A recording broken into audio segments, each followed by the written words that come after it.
Pecha Kucha 131, the Hartlepool Monkey, and Neonomicron.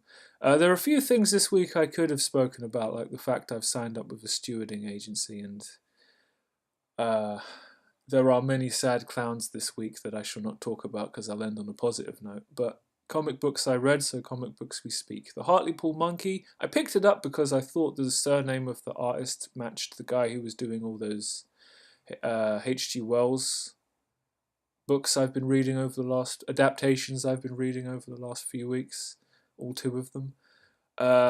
It's based on the Hartlepool monkey. There's a monkey in a French uniform who, yeah, in this book starts off on a French ship off the coast of England. The captain's racist as fuck, but don't worry about that because he'll be dead in about 3 pages.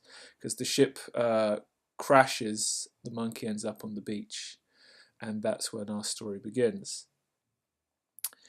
The artwork I really like. It's very gestural. It's the kind of thing I'd like to do. It's cartoony, but it doesn't detract from the quality of the story. It actually makes it more palatable because it's quite a dirty story. I mean, you've got dudes just showing up on the beach to loot this French ship. They don't give a fuck about survivors. It's unfortunate that they do find the monkey. They don't know he's a monkey. They assume he's French because they're so racist and stupid they can't tell the difference. And their evidence that he's French is that he stinks. Christ almighty. I don't know what century this is from, but yeah, they hang the monkey. It's pretty austere. And then people go back to business as usual. But there's actually a story going around that I haven't spoken about with a cast of characters who aren't technically involved with the hanging. A French boy who survives the shipwreck as well, who nobody can tell is French, ironically. A doctor who decries the whole thing because he wasn't paying attention, and then they've hung a monkey and he's like, you fucking idiots. And then his kid, who turns out to be Charles Darwin because reasons.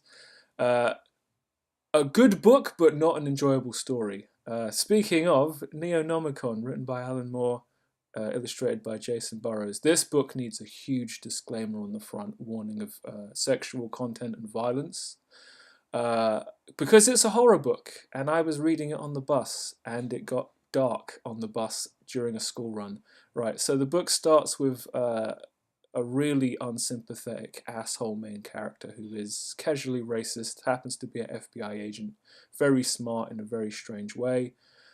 He's investigating serial killings that are extremely bizarre.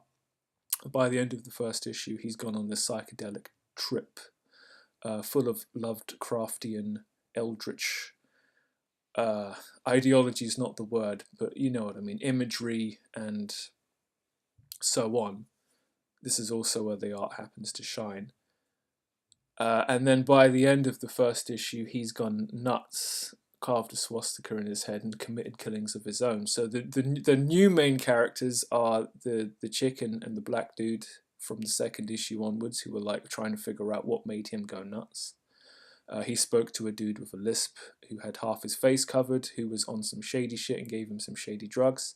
And then halfway through the comic, the two follow-up FBI agents encounter like a small town community, go into an orgy undercover, and it gets pretty fucking messed up for the next, I don't know, 25 pages, and I was on a school bus when I was reading this. God damn. By the end of the book, the female detective goes back to the crazy guy from the start, and then they speak in H.P. Lovecraft weird-ass language. This is how the book ends. There's more than this, but it's open-ended. I don't know if there's more to Neonomicron.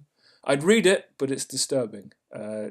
Like Berserk, viewer discretion is advised. A Place in Space is a comic book store in Croydon that I didn't realise was there. It's all the way down past the Forbidden Planet. It's a great shop. I went in there last week and had a good chat with the staff and found some comics that I couldn't find anywhere else. I went to Gosh. I went to the Forbidden Planet up the road. I didn't want to buy anything off Amazon. Luther, I've spoken about this a few months ago. Great book, especially if you don't like Superman, like I don't, not really. Self-enclosed, you can read. They should make a film of it, but then they'd kill they'd kill Superman as a money draw. Hard boiled. They had hard boiled. I just wanted to read this. I read this in the library years ago. It's a crazy ass, violent, nuts, neo future awesomeness thing.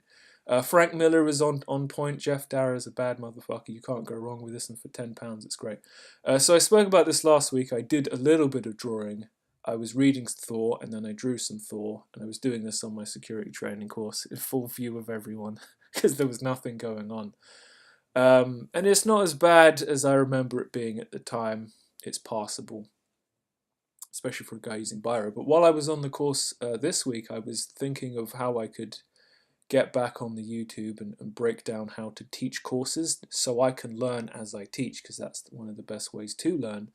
And it was just the nuts and bolts. How do you teach anatomy? Can you break it down to gender, then to body part, and then what else can I look at?